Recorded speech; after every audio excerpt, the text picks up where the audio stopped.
So welcome back guys to Story Moments. तो guys कल मेरी थोड़ी बहुत तबीयत ख़राब थी जिसकी वजह से मैं वीडियो अपलोड नहीं कर सका, इसके लिए सॉरी। और आप सभी लोगों की प्रेयर्स और सपोर्ट का बहुत ज़्यादा थैंक्स और लव यू गाइस। बस इस बात की खुशी है कि अपनी जितनी भी फैमिली है वो कम से कम अपन की परवाह तो करती है।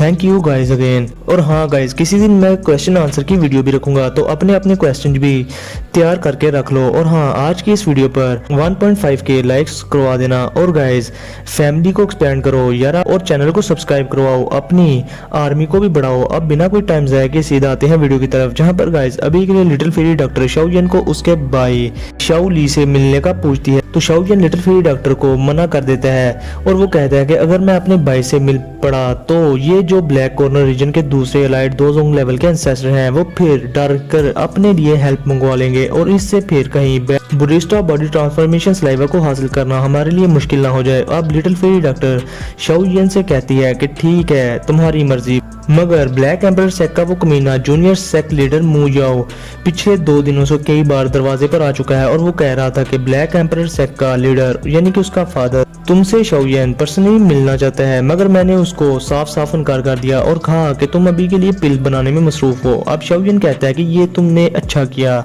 और हाँ, इस मू टियानशिंग सेक लीडर की पावर आखिर है क्या? जिस पर लिटिल फेरी डॉक्टर कहती है कि मू टियानशिंग वो मेरी तरह ही स्ट्रॉन्ग एंसेस्टर है, और अभी के लिए वो दोजोंग लेवल के 4 स्टार पर है। और हाँ, याद आया डीमन फ्लेम वैली के फर्स्ट एल्डर फैंग येन के साथ जो ग्रे रोब पर्सन था वो भी एक लाइट दोजोंग लेवल का एंसेस्टर है। अब शाओयन ये सुनकर कहता है कि मुझे ऐसा ही लग रहा था कि डीमन फ्लेम वैली इस कुत्ते फैंग येन को अकेले कैसे इस ऑक्शन में भेजेगी। और रही बात उस ग्रे रोब पर्सन की, तो वो आखिर है कौन?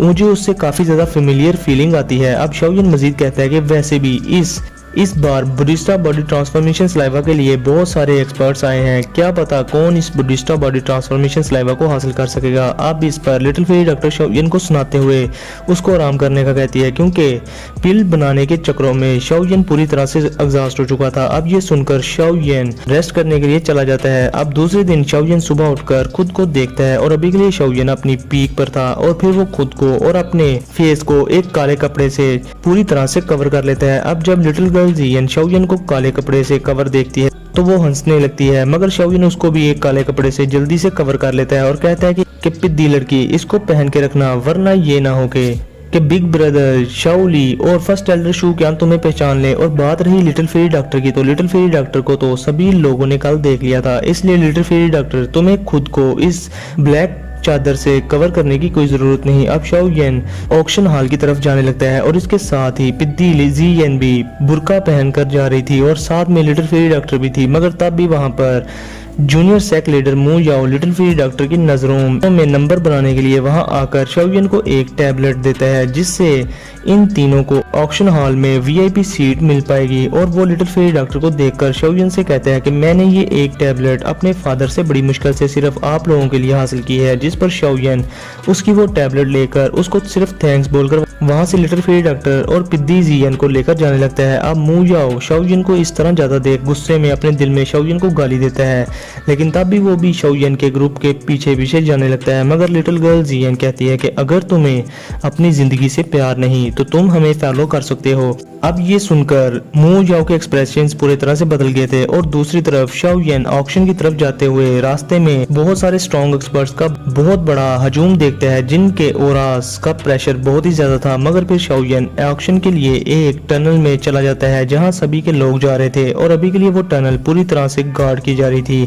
और अब बहुत सारे लोग शाओयन और लिटिल फेरी डॉक्टर को देखकर कह रहे थे कि यार ये स्ट्रॉन्ग लोग आखिर हैं कौन? मैंने इस औरत को आज तक ब्लैक कॉर्नर रीजन में पहले नहीं देखा। अब इधर इस टनल पर ब्लैक एम्परर सेक के एल्डर्स जो के इस टनल पर पहरा दे रहे थे वो लिटिल फेरी डॉक्टर को देखकर पहचान गए थे, और वो लिटिल फेरी डॉक्टर के साथ शाओयन जो कि उनकी नजरों में एक एल्केमिस्ट बना था उसका नाम भी तो जानते थे, जो शाओयन ने खुद सबको यन शाओ बताया हुआ था। अब वो एल्डर शाओयन और लिटिल फेरी डॉक्टर को ग्रीट करते हैं, और अभी के लिए वो शाओयन से जो जिसने टायर लेवल 6 की पिल बनाई थी उससे बात तो करना चाहते थे, मगर शाओयन बात करने का कोई भी इंटरेस्ट नहीं दिखाता। जिस पर वो एल्डर शाओयन को ग्रीट करके शाओयन का रास्ता खाली कर देते हैं। अब शाओयन एक स्माइल के साथ वहां से लिटिल फेरी डॉक्टर को और लिटिल गर्ल जियन को लिए आगे चला जाता है, और उनके जाने के बाद वो सभी के एल्डर्स कहते हैं कि यार यार इस सफ़ेद बालों वाली लड़की की वजह से तो मेरी दाव की मेरी बॉडी में सर्कुलेट होना ही बंद हो गई थी। अब वो एल्डर बाकी के वीआईपी लोगों को रिसीव करने लगते हैं। अब शाओयन इस ऑक्शन हॉल में एंटर होकर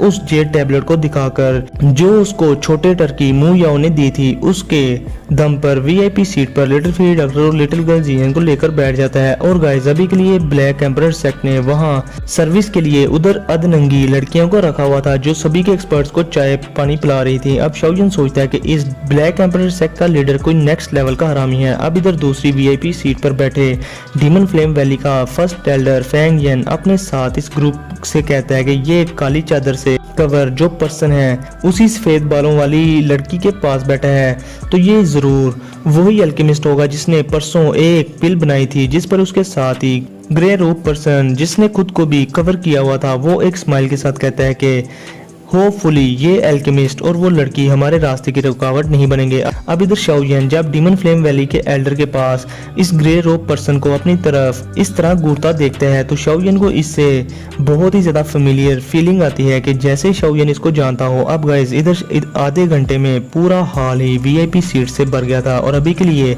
हॉल में बहुत सारे स्ट्रॉन्ग 2 जोंग लेवल के एंसेस्टर भी थे जिन्होंने अपना ऑरा छुपाया हुआ था। और अभी के लिए शाओयन को अपनी स्पिरिचुअल स्ट्रेंथ का यूज करने पर पता चल गया था कि यहाँ पर 2 पर्सन हैं जिन्होंने अपना ऑरा सुप्रेस किया हुआ है और ये 2 लोग कोई मामूली लोग भी नहीं। अब दूसरी तरफ ब्लैक एम्परर सेक्ट के लोग ऑक्शन स्टेज के इर्द गिर्द एक प्रोटेक्टिव शील्ड बना लेते हैं ताकि कोई भी वहां से उनकी ऑक्शन वाली चीजें चोरी ना कर सके। अब इसके साथ ही वहां पर एक येलो रोब पहने एक बंदा अपीयर हो जाता है। अब इस बंदे का ऑरा देखकर सभी के लोग हैरान होकर कहते हैं कि ये स्ट्रॉन्ग पर्सन जरूर मू त्यान शिंगी होगा जो कि अभी के लिए ब्लैक एम्परर सेक्ट का लीडर है। अब शाओयन भी उसे देखकर कहता है कि मू त्यान शिंग तो बहुत ज्यादा स्ट्रॉन्ग है जिस पर लिटिल फेरी डॉक्टर कहती है कि हाँ ये 10,000 स्कॉर्पियन गेट के लीडर से कम तो नहीं बल्कि ये तो उससे भी ज्यादा स्ट्रॉन्ग है। अब इधर मू त्यान शिंग हंसते हुए सबसे कहता है कि जैसा कि ये ऑक्शन मेरे ब्लैक एम्परर सेक्ट में है तो मैं आप सभी लोगों का यहाँ स्वागत करता हूँ। जो सुनकर वहाँ वीआईपी सीट्स पर बैठे लोग कहते हैं कि मू त्यान शिंग हम तो आपके ब्लैक एम्परर सेक्ट के काफी अच्छे दोस्त हैं।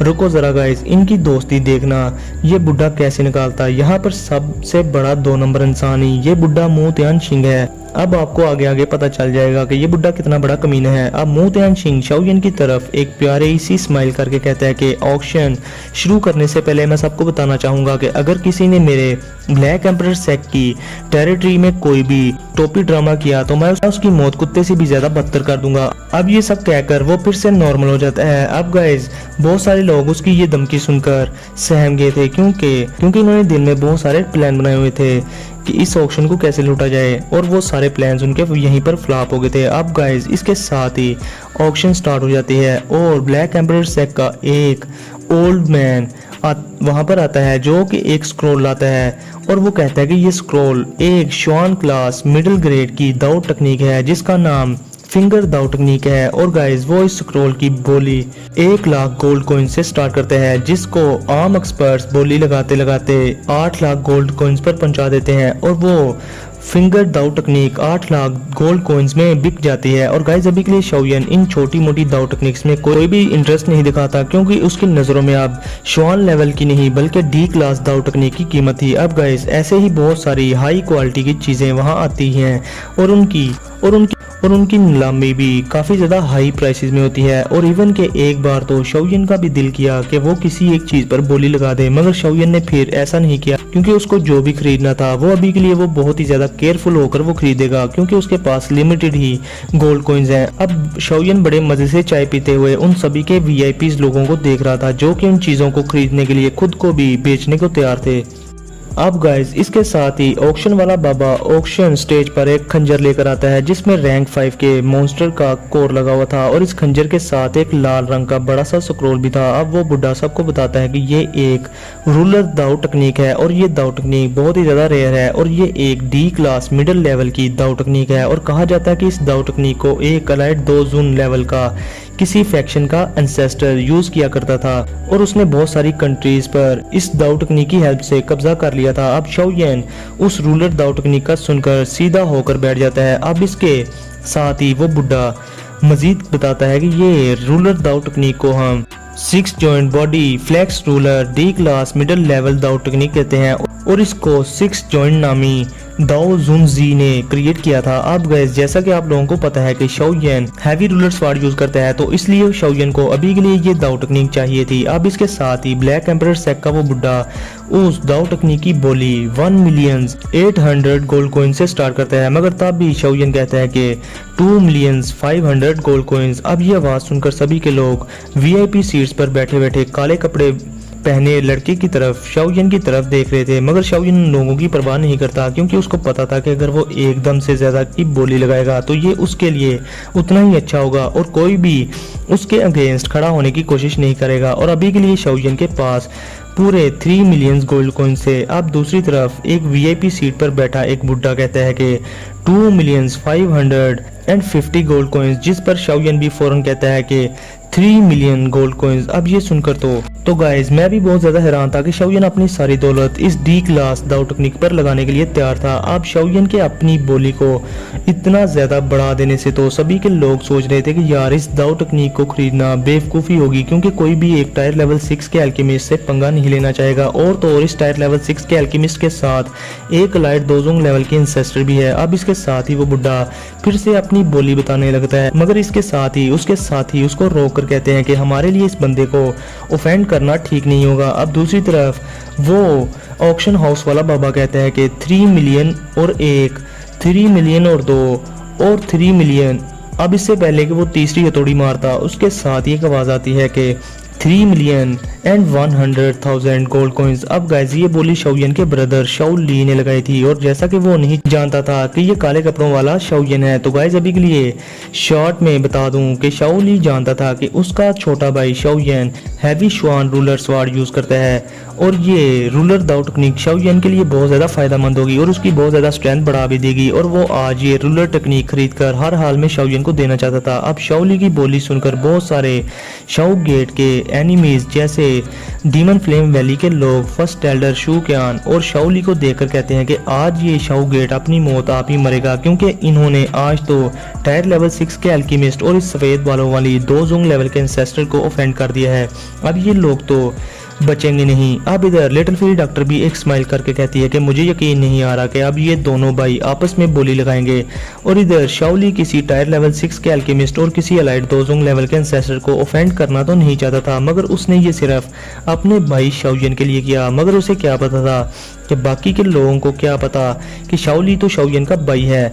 अब ये देखकर तो शाओयन को भी ये बात दिल को लगती है और वो मजीद बोली लगाना बंद कर देता है, क्योंकि वो समझ गया था कि उसका भाई रूलर टेक्निक उसके लिए खरीद रहा है। अब जब शाओयन बोली लगाना छोड़ता है तो सभी के लोग कहते हैं कि अब तो ये शाओ ली गया काम से। और इधर शाओ ली भी खुद घबरा गया था कि यार पता नहीं बाहर जाकर ये अल्केमिस्ट मेरे साथ क्या करेगा। मगर गाइस बात जो भी हो, अब वो रूलर टेक्निक शाओ ली की हो जाती है। अब गाइस इसके अलावा शाओयन उस ऑक्शन से अपने 3 मिलियन गोल्ड कॉइन से बहुत सारे स्पिरिचुअल रेयर मेडिसिनल इंग्रेडिएंट्स खरीद लेता है। मगर शाओयन को अभी के लिए उम्मीद थी कि उसको इस ऑक्शन में से रैंक 7 के मैजिकल बीस्ट का मॉन्स्टर कोर मिल जाएगा, मगर ऐसा नहीं होता। मगर लिटिल फेरी डॉक्टर शाओयन को तसल्ली देती है कि इस ऑक्शन से क्या हुआ अगर रैंक 7 के मैजिकल बीस्ट का मॉन्स्टर कोर नहीं मिला तो चलो बुद्धिस्ता बॉडी ट्रांसफॉर्मेशन सलाइवा तो हमें मिल ही जाएगा ना। अब गाइस इसके साथ ही वहां पर एक डार्क शैडो स्किल की बोली लगती है, जिसको शाओयन लेना तो चाहता था, मगर अभी के लिए शाओयन मास्टर यालाओ का दिया हुआ फ्लेम मंत्रा की मेथड प्रैक्टिस कर रहा था, जो कि हेवनली फ्लेम को लेने से ही स्ट्रॉन्ग होता था। अब शाओयन हेवनली फ्लेम का सोचकर पास्ट की यादों में खो जाता है और उसको अपने मास्टर को याद आने लगती है, जो उसको हर जगह गाइड किया करते थे और उसकी हेल्प किया करते थे।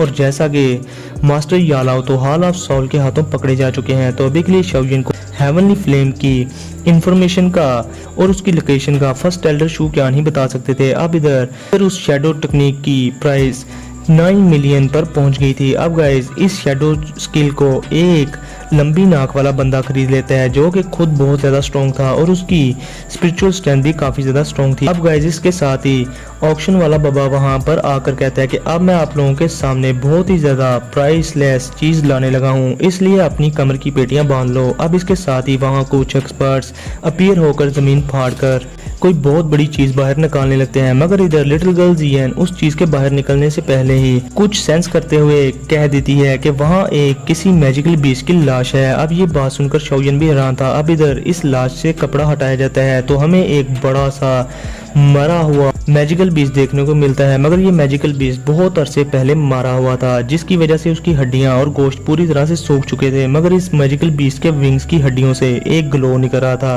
अब शौयन इस ग्लो को देखकर सोचता है कि ये मैजिकल बीस्ट जरूर कोई हाई रैंक का मैजिकल बीस्ट है, जो इसकी हड्डियों में अभी भी थोड़ी बहुत एनर्जी बाकी है। अब वो ऑक्शन वाला बूढ़ा बताता है कि इस मैजिकल बीस्ट की लाश हमें जंगल से मिली थी और ये मैजिकल बीस्ट रैंक 8 का ब्रेक थ्रू करने के बहुत ज्यादा करीब था, मतलब कि ये किसी अलाइड 2 जून लेवल के एक्सपर्ट के बराबर है। अब शौयन की नजर फिर से उस मैजिकल बीस्ट की विंग्स पर पड़ती है और फिर शौयन को याद आता है जामा एम्पायर के करीब के अंपायर के गोल्डन जीजेस फैक्शन के लीडर यन लुआ टियान से छीने हुए sky bind 9 feather wings technique का, जिससे आप हाई इंग्रेडिएंट्स का यूज करके एक पावरफुल फ्लाइंग विंग्स क्रिएट कर सकते हो। अब गाइज इसके साथ ही हमारा आज का ये एपिसोड यहीं पर होता है खत्म। तो गाइज शॉर्ट की वीडियोस के लिए हमारे NS व्हाट्सएप स्टूडियो को ज्वाइन कर लो। यहाँ पर हम बहुत सारे मजे के शॉर्ट्स और रील्स अपलोड करते रहते हैं। तो गाइज आज तबीयत थोड़ी खराब थी, इसलिए वीडियो बहुत ज़्यादा लेट होगी। चलो गाइज वीडियो को लाइक शेयर और चैनल को सब्सक्राइब लाजमी कर देना और इस आर्मी को जल्दी से बहुत ज़्यादा एक्सपेंड करो। मैं चला सोने, तो मिलते हैं फिर नेक्स्ट वीडियो में। तब तक के लिए अपना और अपने प्यारों का बहुत सारा ख्याल रखें।